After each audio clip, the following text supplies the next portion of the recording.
In 1978, after I tried to commit suicide,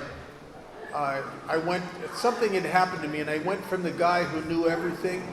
I was the I know guy. You couldn't tell me nothing.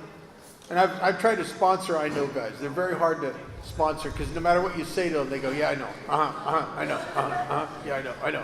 And nothing ever gets into their innermost self. When it says in the book, we learned we had to fully concede to our innermost selves. This is why academic approaches to recovery have always failed. Because it's not intellectual, it's not academic, it's experiential, it's heart knowledge. It's not mind knowledge. And so I was the I know guy, and then after the failed suicide attempt, I got sober the last time, and I knew one thing, but I knew one thing for sure. I knew I didn't know. And that is the essence of what the Buddhists consider enlightenment. When you know that you don't know. And when you know that you don't know, the whole world is there for you. When you're the I know guy, you're a closed system. Nothing new gets in. If nothing new gets in, nothing changes. And if nothing changes, nothing changes. That's why alcoholism, egocentricity with alcoholism makes you feel like you're stuck. You want to change, you need to change, you're dying, you got to change, but you can't change.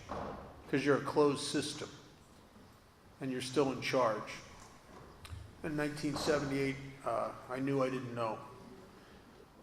In the Rubaiyat of Omar Khayyam, there's a poem, and it's a beautiful poem, and it says, he who knows not and knows not that he knows not is a child, teach him. He who knows not, he who knows not and knows not that he knows not is a fool, shun him.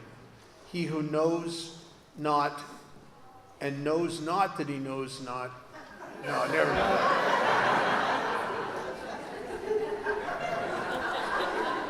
Anyway,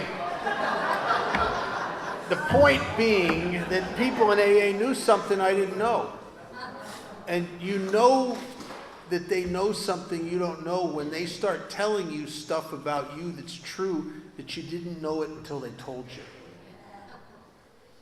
And if you're new here, we know stuff about you that you don't know until we tell you. Like, we know stuff about you and we've never met you. We know you've had a really bad year. We know you've been worrying about yourself a lot. We know that you've had money problems. You've had relationship problems. And we know these things not because we're smart, but because we know ourselves. And an alcoholic properly armed with information about himself can reach another alcoholic where no one else can. We are given something here that is remarkable.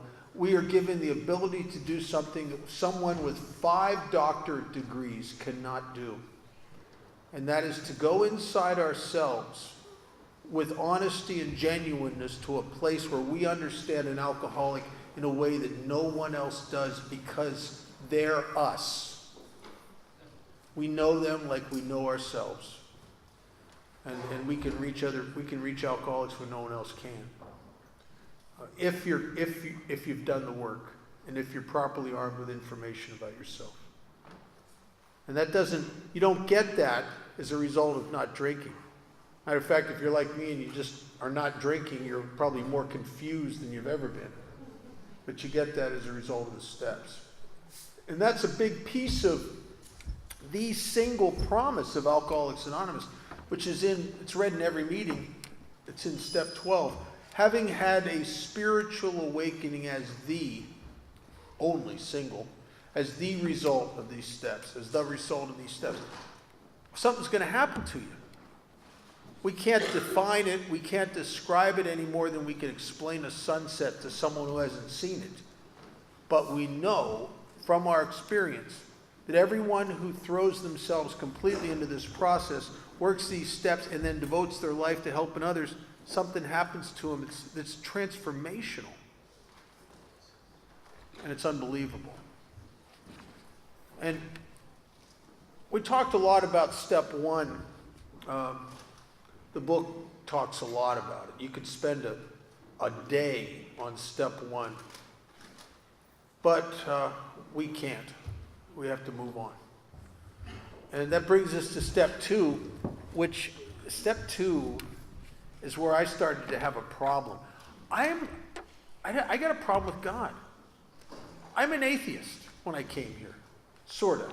I mean, well, I wanted to be an atheist, but, I've known some real atheists. You have to be very religious about your atheism to be a good atheist. You know what I'm saying? I can't get that fanatical about my atheism. I'm just afraid of God, that's all. In the pit of my stomach, I know something. I know that if, and I don't think there is, but if there was a God, he's not going to warm up to me. Not after some of the stuff. I got secrets. I got some horrible, horrible secrets of things I've done that are just disgusting. Some horrible things I've done to some really nice people. The two people that loved me the most in my life, my mother and father, I gutted them emotionally year after year after year, almost bankrupted them. I tore. One of the worst things I did to my parents, I kept getting back up on my feet. I get their hopes up because they love me, just to dash their hopes one more time.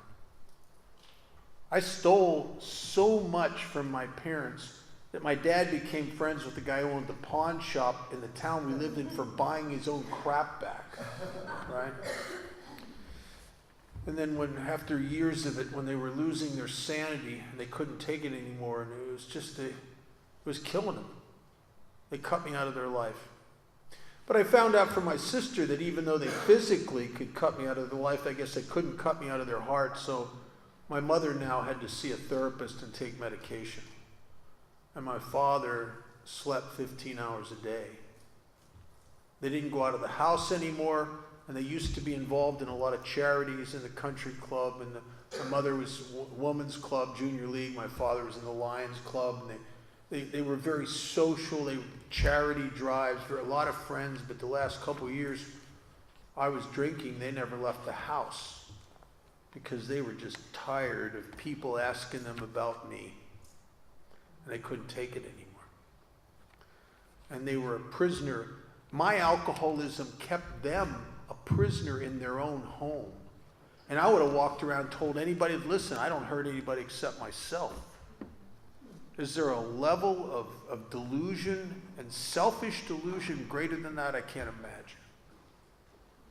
That I would say that the two people, I just about destroyed them. So, I don't believe there's a God for a guy like me. And one of the great things about Alcoholics Anonymous is this book takes people like myself that are God-resistant, who are adamantly opposed to God, who are almost violently anti-religious, and will bring us to God in a way that nothing else no religion could do that, nobody else could do that. And they do it by helping me to face the truth about my life and the hopeless condition of mind and body, and then getting me to take actions that if I wasn't so hopeless, I would never take.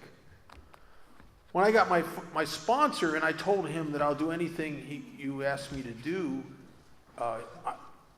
little did I know they had a lot of things they wanted you to do. It was unbelievable. And none of them seemed like a good idea until after I did them for a while. One of the first things my sponsor told me to do, he said, I want you to physically get down on your knees every morning and every night, and I want you to ask whatever's running the universe. He didn't even use the word God. He said, ask whatever's running the universe for help, and then thank that, whatever that was at the end of the day. And I told him, and I knew what he meant. He wanted me to pray. I said, I can't. I can't do that. And he said, why not? I said, I can't pray. I don't believe in God. He said, I didn't ask you to believe in God. I asked you to pray.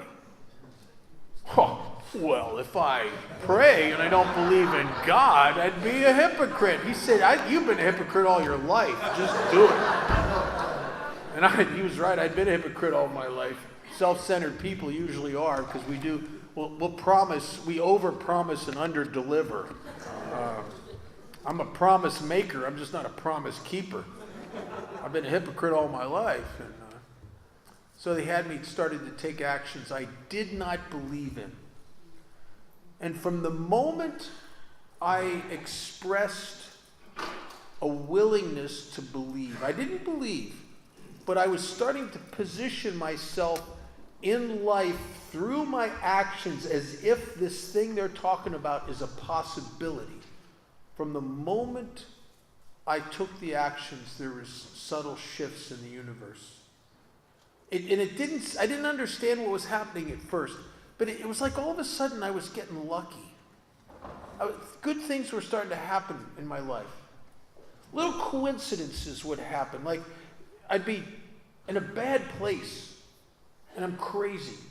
And I don't know what's wrong with me. I can't, I'm spinning in my head. I have no idea what's wrong with me. I'm so confused and I feel horrible. And I go to some meeting and there'd be a stranger in the meeting talking very distinctly about what I'm experiencing in a way that I can get it.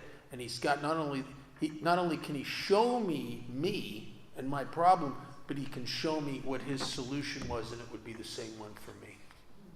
That didn't happen to me once or twice. That happened to me over and over and over again.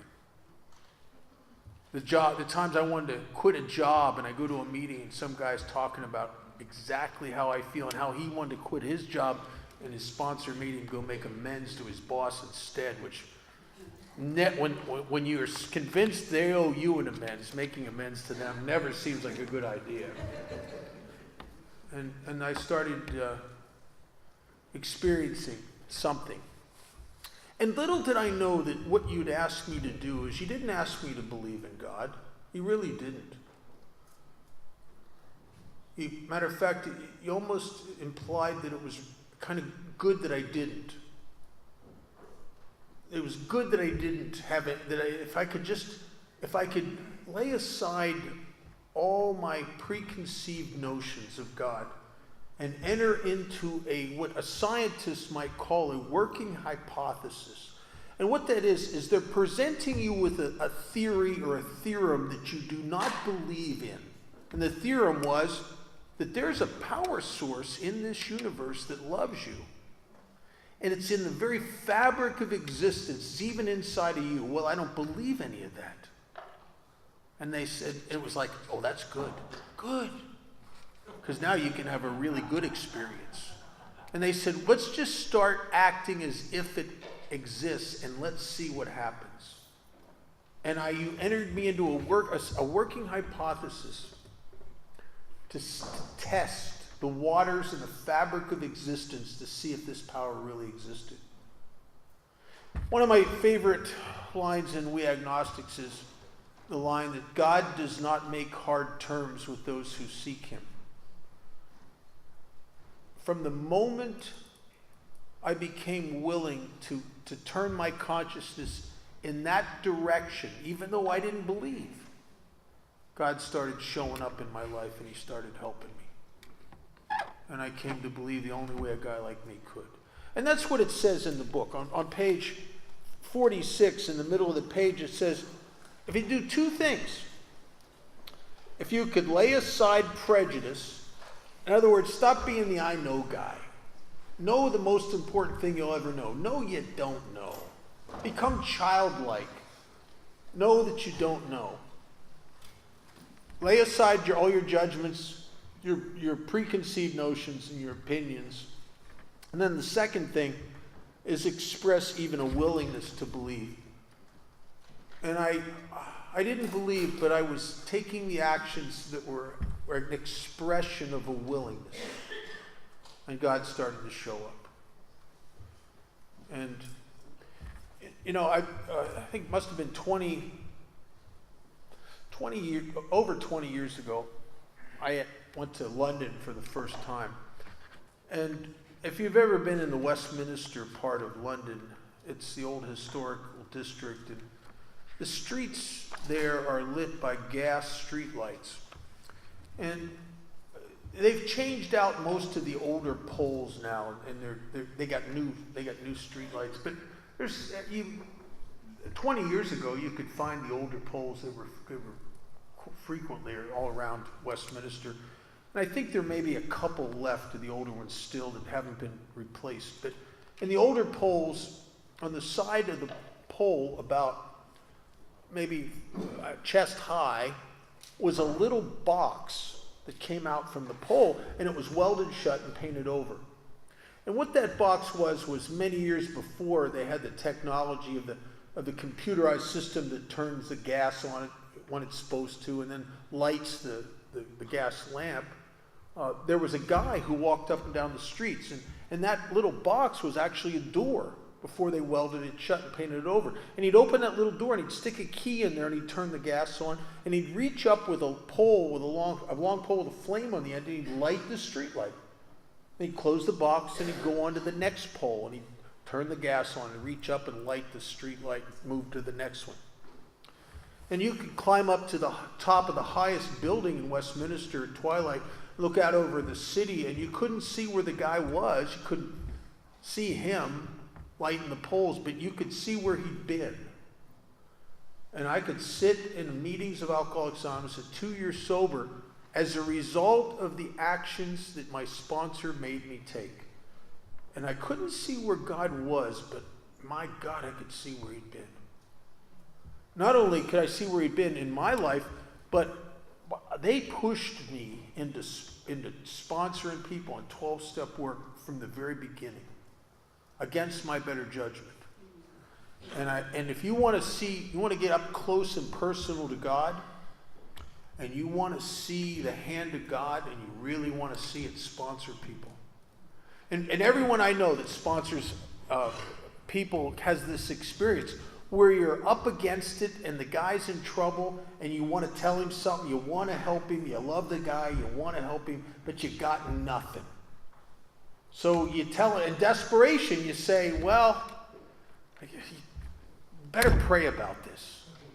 And the guy prays about it and it straightens out. And it's like, oh my God, there's something really here. Because we forget. We forget. Our lives get really good. We forget the miracle that's occurred here. It's like the story of the Catholic priest who's walking down the street one day and gets to the bottom of this large hill, and he looks up, and the top of the hill is this little kid about 3 to 4 years old on a tricycle. And the priest is thinking, oh God, I hope this kid doesn't come down this hill. It's a really steep hill with a bad bump at the bottom.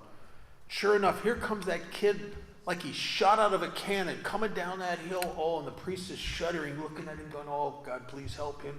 And it's going to be bad. He hits that bump and flips over, and he tears his pants leg up, and he's got a bloody knee, and the kid gets off the bike and goes, God damn it.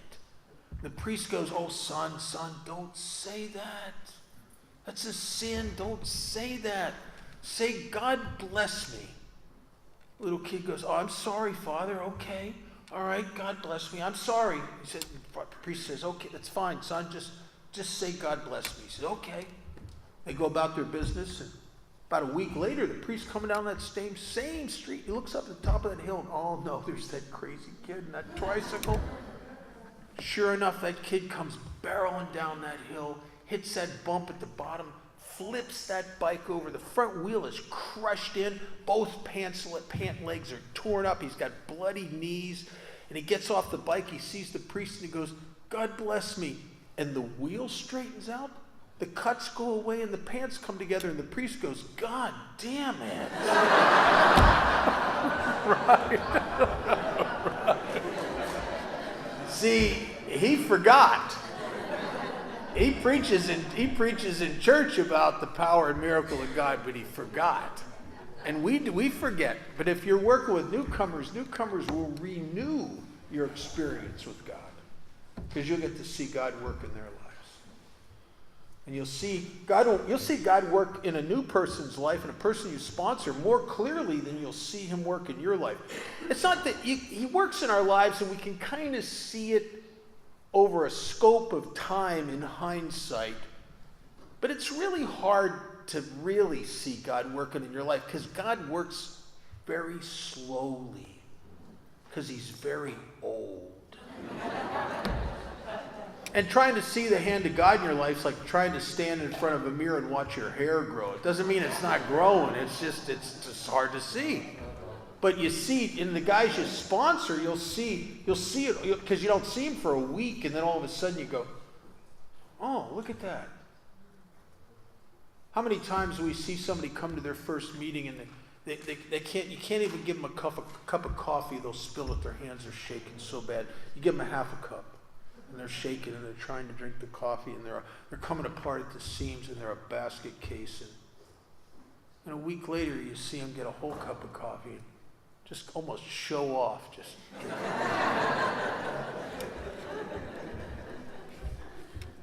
And then their neck's a little stiff because they've been sleeping in the car. You know, those armrests do that to us. And you hear about their apartment they moved into. And you see them in the meeting, somehow they got their kids back. They weren't supposed to. They got their kids back. And they're buying their first house. The guy was living in a car. He's buying a house. And you see him with a bunch of guys he sponsors, and he's laughing and making fun of them like you made fun of him. And you watch the hand of God, because you know that no human power could have done for that guy what happened to that guy. The age of miracles are not over here. But unfortunately, so many of us get jaded, I guess, to this. It's just start taking it for granted. You know, that we live immersed in an ocean of grace, and we take it for granted. We don't see it after a while until you see it in a new guy. And you relive it with him. So on page 45, Bill says, lack of power. That was our dilemma. We had to find a power by which we could live. And it had to be a power greater than ourselves, obviously. But where and how are we to find this power? Well, that's exactly what this book is about. Its main object is to enable you to find a power greater than yourself, which will solve your problem. And no S. There's only one problem, and it contains all problems. It's not problems, it's problem. Chamberlain used to say that there's only one problem, and it contains all problems. And it's an unrecognized problem. And what that one problem is that contains all problems is conscious and unconscious separation between me and you and me and God. The alcoholic knows a loneliness such as few do. It's the loneliness of the obsessively self-involved, of the guy who doesn't fit out here in the world, and he doesn't know he doesn't fit out here in the world because he doesn't live out here in the world. He lives up here in this world. I come out here once in a while, do a little drive-by in reality, and then come back to the control center where I run the universe. We know loneliness such as few do. To do away with this separation between me and God and me and you is the only thing that's important here. And Chamberlain also said, and there's one solution that contains all solutions, and that solution is this power.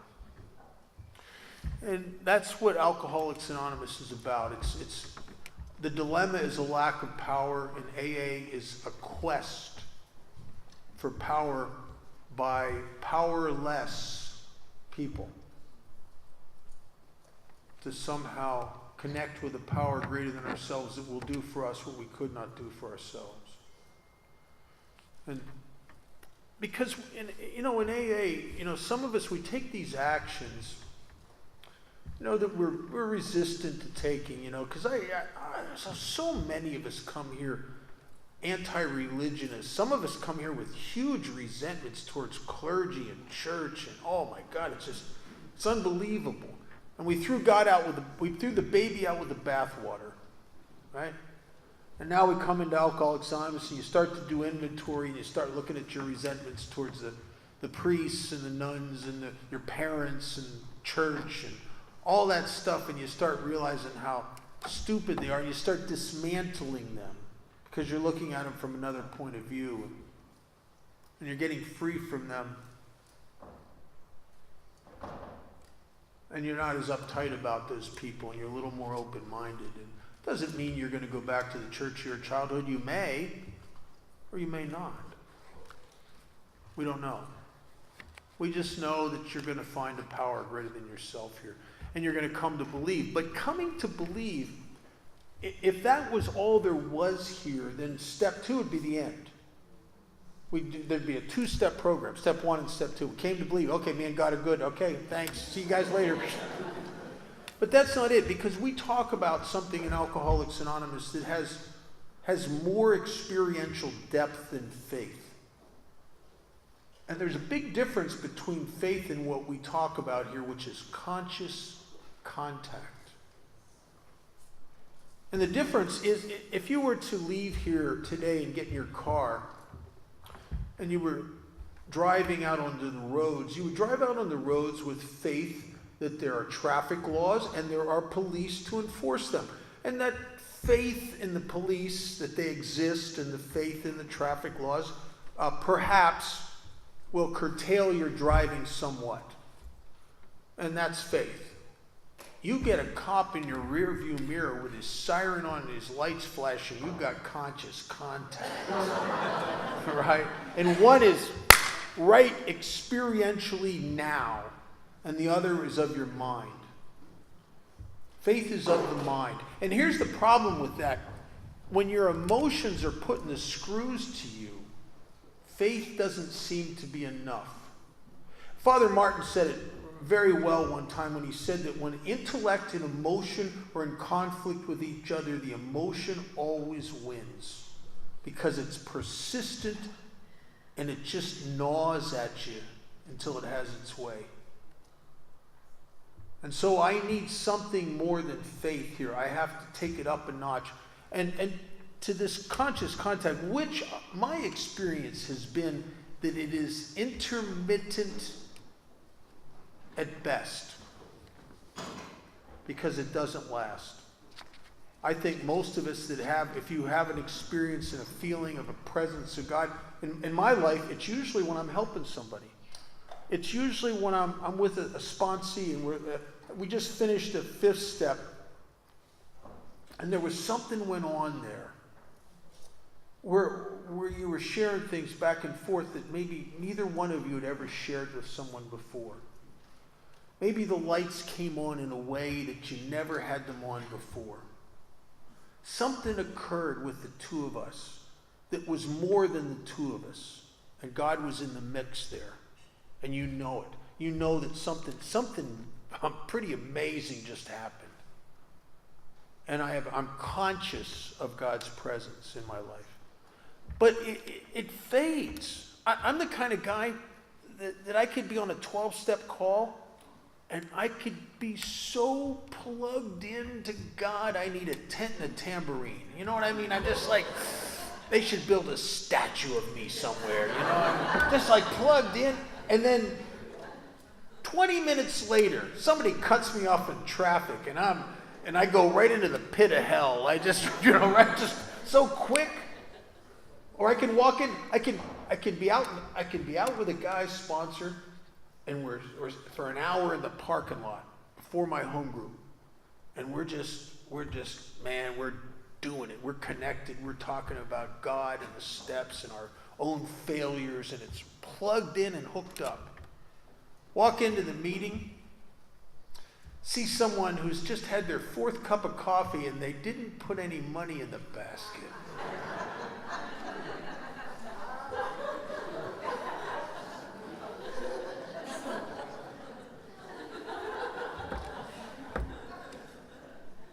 you didn't hear the turn the cell phone off announcement, did you, you selfish twit? Right? And go from completely spiritual connected just to the worst of me. Right? Quick, like that. Because alcoholism is a chronic illness. I'm a funny guy. I work the steps, and my existence and my very being is like the back of a toilet tank. You work the steps, and it's like flushing it, and it just empties out. And then I almost immediately start filling up with me again. I don't mean to, but it's just the nature of a chronic spiritual malady.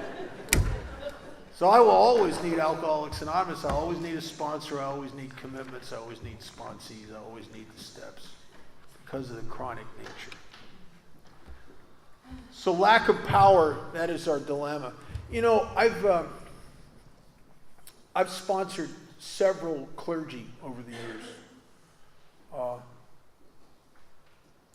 And I got to tell you something.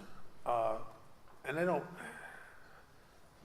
I don't mean to be unkind saying this, but priests and clergy are some of the most difficult people to sponsor.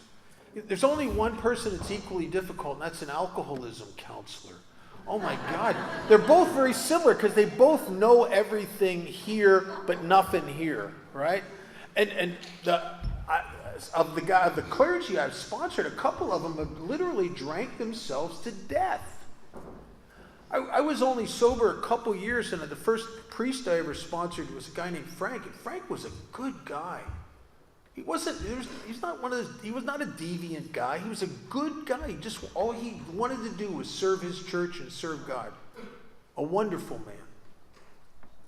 And Frank went back to drinking again, and he called me up, and he's sobbing into the phone because he doesn't understand why he relapsed when he's been asking God to keep him sober, and he's drinking again, and he knows in AA there's drug dealers, there's thieves, there's liars, there's hookers that are God's keeping them sober. And here's a man who's dedicated his life to God, and God's not helping him, and he's helping these bums. It didn't make any sense to him, and I'll tell you something, it didn't make any sense to me either. Because I thought if we're sober by the grace of God, Frank should have had a leg up on a bum like me. I would have thought so. Frank prayed more in one day than I probably prayed in a week. Read more spiritual literature in one day than I probably read in a week. And here he's back to drinking. A week later, they found him dead. He drank so much whiskey. He not only did he pass out, he passed out where he couldn't be woken, and he threw up while he was passed out, and he drowned. Where it gets in your lungs, and he died like that. Horrible way to die. And I know he died in despair, and he died in isolation because he believed in his heart that God had turned his back on him. And that's a desolation. And what's the deal? The deal is that Frank's dilemma and problem isn't a lack of religion. It's not even a lack of faith. It's a lack of power. I live in the desert. I'm really glad to be here. I love this weather because right now in Las Vegas it's probably 40 degrees centigrade. Our Chamber of Commerce will tell you it's a dry heat. Yeah, so's hell. It's hot. It's hot. And if you were to come there and visit me in July or August, I'd take you in my car and drive about 40 minutes outside of Las Vegas to one of the largest lakes in the western United States, Lake Mead. It's where Boulder Dam is. Drive you up to the edge of the lake and let you get out of the car and jump in the water and swim in the water and drink the water until you had absolute faith that water existed. Then I'll put you in my car. And I'll drive you 20 minutes out in the middle of the desert. I'll let you off in the middle of nowhere when it's 40 degrees centigrade. And I'll give you a map with 9 steps of directions on how to get back to that water. Do you know that if you don't follow the directions to get back to that water, you'll die of thirst in the desert just as much as the person who never believed or even knew that the lake existed. The problem is not believing in the lake. The problem is getting to the water. The problem is accessing the grace. There's alcoholics that die every day with tremendous faith in God. I was at a meeting one time. It was a workshop on step 2, and just for the hell of it, I said, "Could I see the hands of the people in here that had been saved or had a spiritual experience or were connected with God and still drank again?"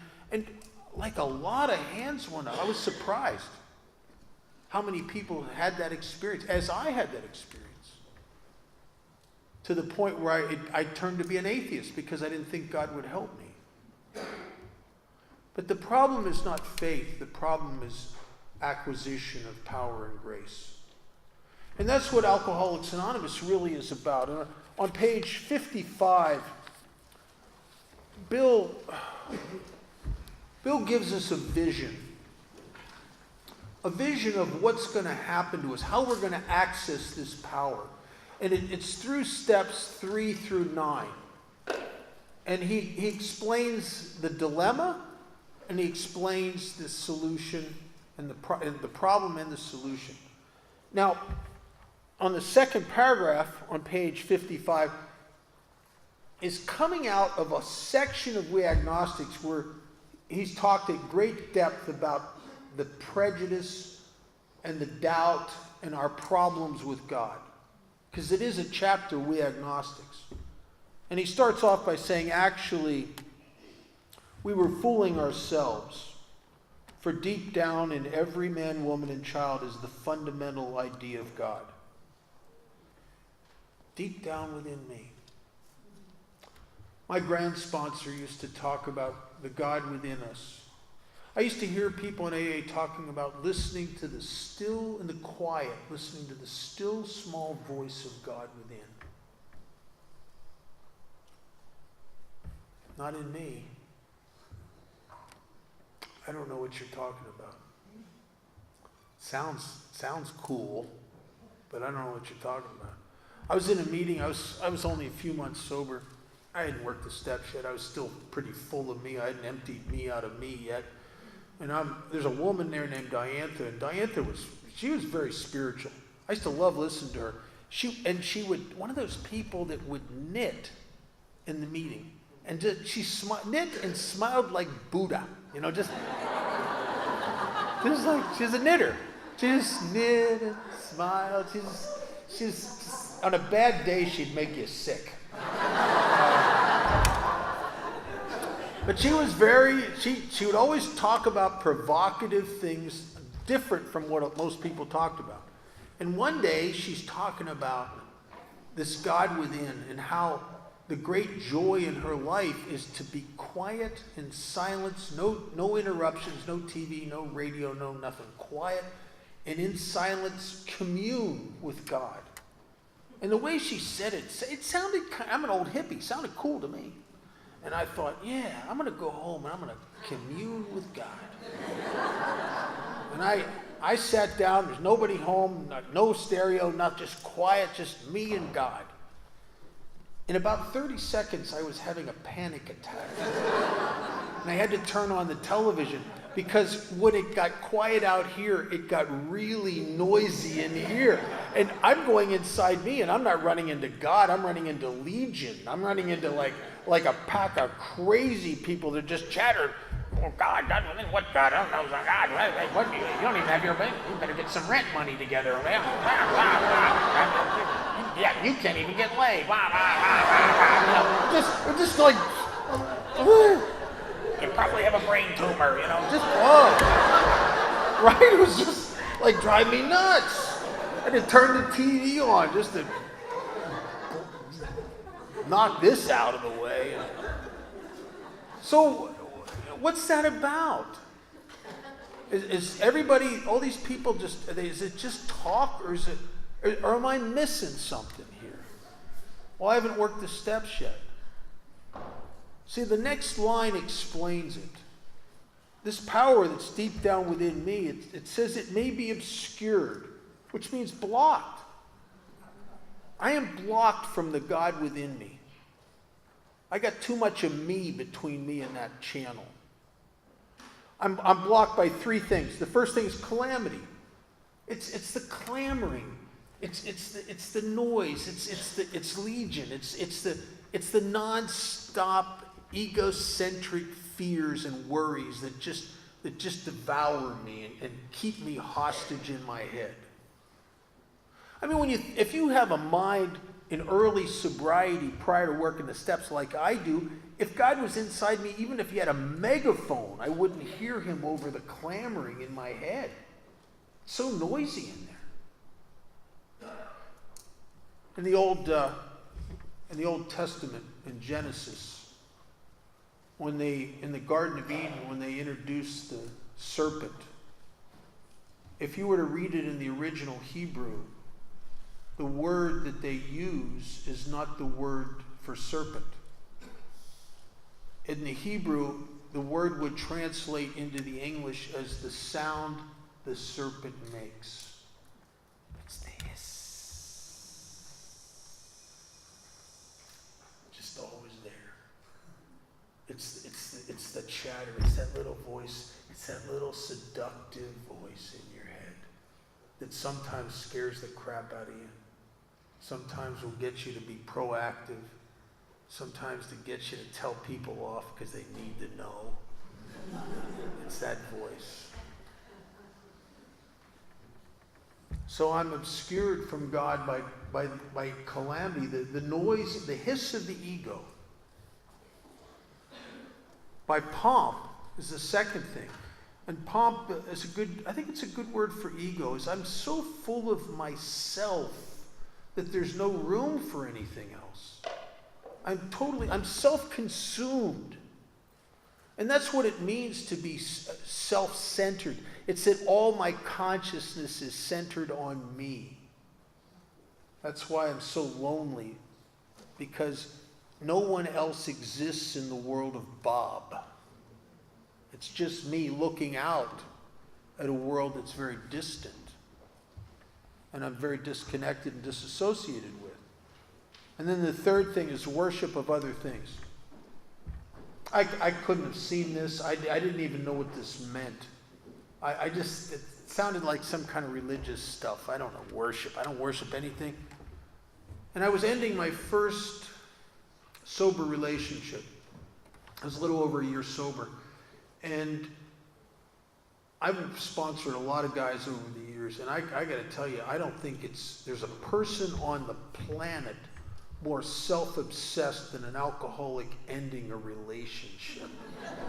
Oh my God, you can go up to a guy like that and say, I just came from the doctor, I have cancer and 2 weeks to live, and he'll go, you know what else she said? I mean, it's just, you just get it right here, man. It's like it owns you, it consumes you. And I was in the middle of that, and oh man, I was in emotional distress, and I felt horrible, felt gut shot. It was horrible. So I go to a meeting because I don't know what else to do. I can't stop thinking this crazy stuff. And I go to a meeting, and the meeting doesn't help because I can't hear nothing in the meeting. When I get really spiritually sick, which means I'm really full of Bob, then I can't, what goes on out here in reality becomes like music in the doctor's office because my reality becomes the inside stuff. So I don't really hear you because I'm disassociated from life in my extreme self-centeredness. And I'm in my head during the meeting. I'm having conversations with her, and even though she's not in the room, I'm like, I'll say this, and then she'll say that, and then I'll say this, and of course she'll say that, and then I will hit her with this. She'll realize how wrong she'd been, and I'm having those kind of head trips in the meeting, which doesn't make it easy for me. God could be trying to talk to me through people in the meeting. I'm not hearing it. And she's a member of AA, and she's not in that particular meeting, which means that somehow my neck is connected to the meeting room door. Every time the door opens, I go, huh? Oh no. Oh, it's not her. Oh, not her. What? Not her. Right? So by the end into the meeting, I'm worse. I'm not better. In the meeting, I think the subject was gratitude or some crap. So there's a visitor there from California, an old timer, sober a long time, and he needed a ride back to his hotel. And we used to give guys rides all the time from out of town. And I said, yeah, I'd be glad to. I said, you want to stop at this place we go after the meeting for pie and coffee and stuff? He said, yeah, kid. He said, sure, that's fine. So I got this guy in my car, and then eventually I got him in a booth, kind of hostage.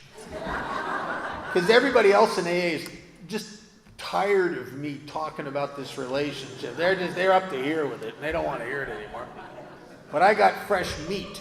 And I got him trapped in this booth, because I'm his ride, and he doesn't know where he is. I got him trapped in this booth, and I'm telling him about this relationship for 20 or 30 minutes till his eyes have glazed over. You know?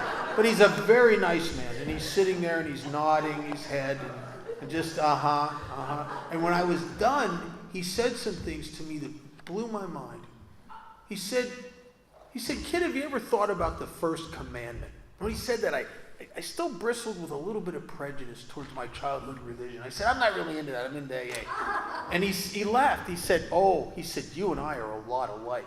Guys like us have a hard time with the thou shalt not part of the Ten Commandments. He said, but in my experience, they were written originally as statements of spiritual cause and effect.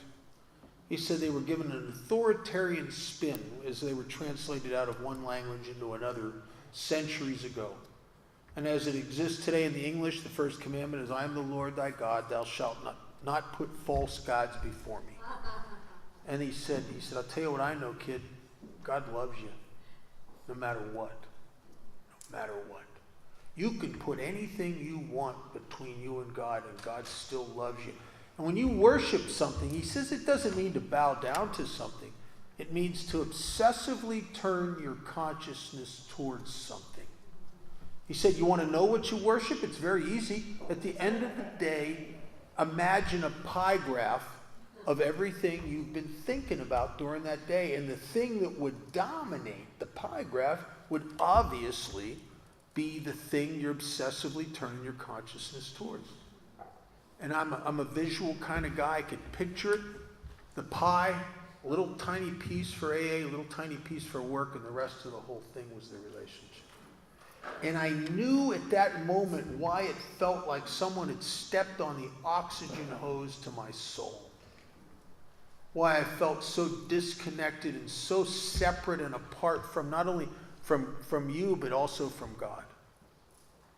I prayed, but I prayed into shallowness. I prayed into the void. There was no contact. There was not even a semblance of contact. Because I'm really praying into myself, because that's all there is now, and my universe is me and my problem. And I understood. I understood why I was so desolate, because I took something and I put it between me and all light in my life. And I wish I could tell you I never did that again. But I've done that. And I always do it with things that have an illusion of power. And a relationship can give someone an illusion of power. The power to complete yourself.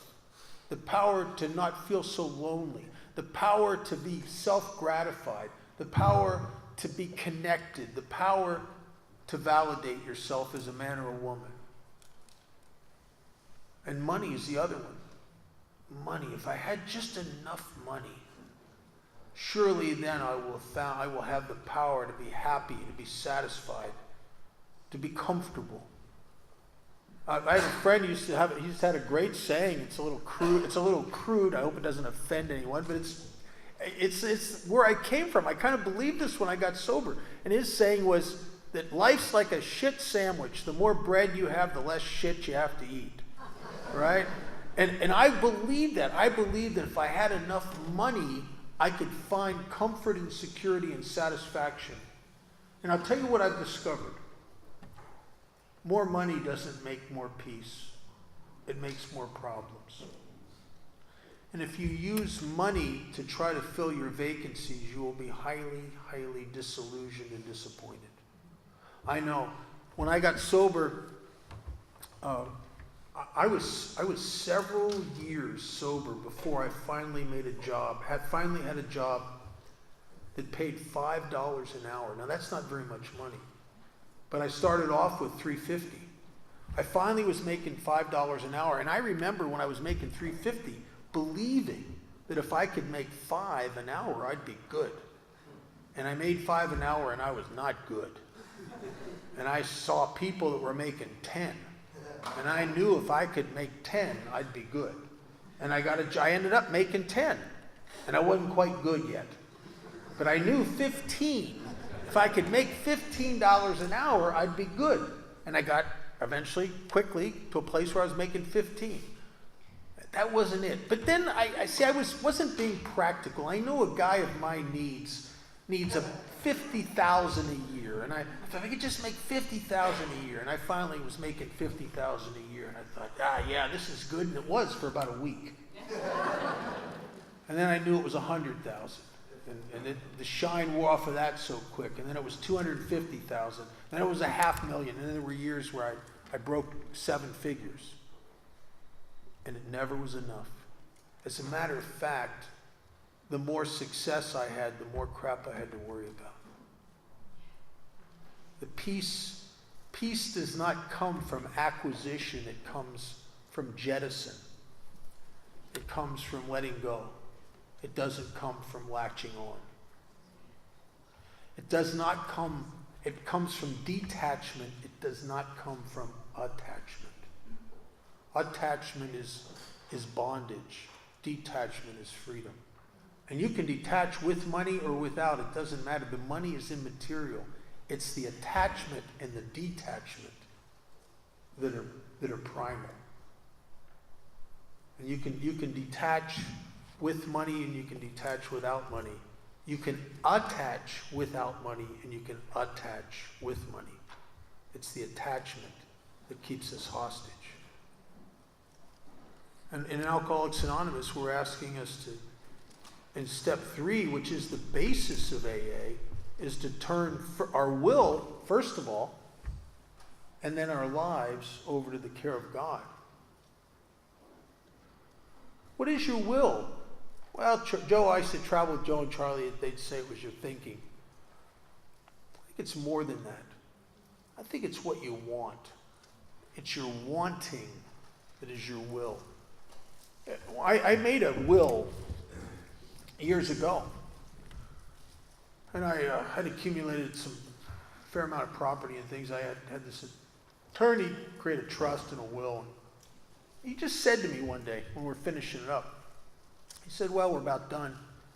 He said, you know what your last will is, don't you? And I said something about, property and stuff. He said, well, yeah. He said, what it really is, though, it's your last judgment. It's from the grave. You're judging that these people are cool, they're going to get something. These people are stupid, they get nothing. It's your last judgment. And I thought, isn't that right? My will is my judgment. It's what I think I want. It's what I think I need. It's the manifestation of the ego, because that's what the ego does the most. It judges. It plays God. My sponsor had this, he went through this period with me. I'm a funny guy, because I get in a lot of trouble internally, because I collect resentments. I'm a noticer, which means I notice where you're wrong, and I notice what's wrong with you, and I collect what I notice. And I should, the minute I get 1 or 2, I should go to my sponsor and get rid of this stuff, but I think it'll go away.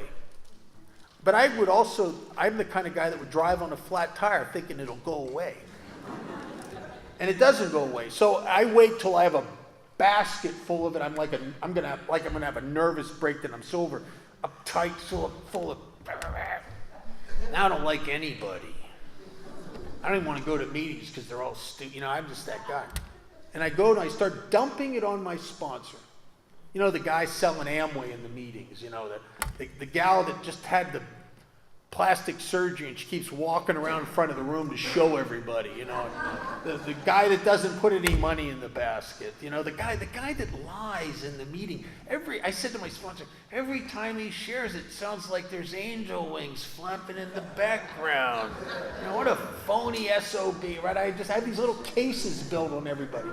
And he says no matter what I lay out, he always says the same thing. You've got to quit playing God. I don't say nothing, but I think I'm not playing God. I'm reporting accurate information. And I'm playing God. It's as if I climbed up on a throne of judgment, as if it's my job to be the judge and jury of the human race. Right? I'm playing God. And I didn't even know it. The book says, first of all, we had to quit playing God. It didn't work. I think this is a good time to take a 10-minute break. And we'll come back and find out how to not play God.